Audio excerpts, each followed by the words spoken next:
The United Nations wants greater control of the internet. U.S. lawmakers and corporate representatives met Thursday in Washington amid fears of future censorship and potential civil liberties violations. The upcoming World Conference on International Telecommunications, or WCIT, will give the UN's International Telecommunications Union the chance to review and modify existing regulations on international communication.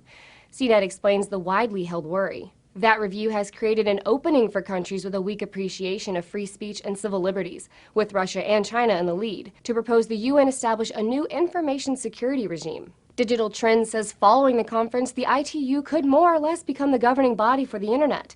It could lead to increased regulation, even censorship. Giving the ITU control over the internet means giving more control to governments like China, Iran, and Russia, which are notorious for greatly limiting the types of information available to their citizens online, and imposing censorship, especially of political speech, on their people. Google VP and internet architect Vint Cerf testified before a U.S. Senate panel Thursday on behalf of Google and other tech companies. New international control over the internet could trigger a race to the bottom, where serious limits on the free flow of information could become the norm rather than the exception. U.S. nonprofit ICANN currently manages critical bits of internet infrastructure, including the IP address system and domain name system. GigaOM speculates the ITU wants to get web control out of the hands of the few. The rationale for the move by the ITU seems to be that because the internet is a global entity, it should be managed according to global standards. But Larry Seltzer at Information Week doesn't mind the status quo. Maybe it bothers you that the U.S. controls these major keys to the internet, but I think it's a good thing. Without control of these critical facilities, no international group of dictators can really exert much control outside of their own boundaries. A united front from U.S. corporations and government championing a free and open internet?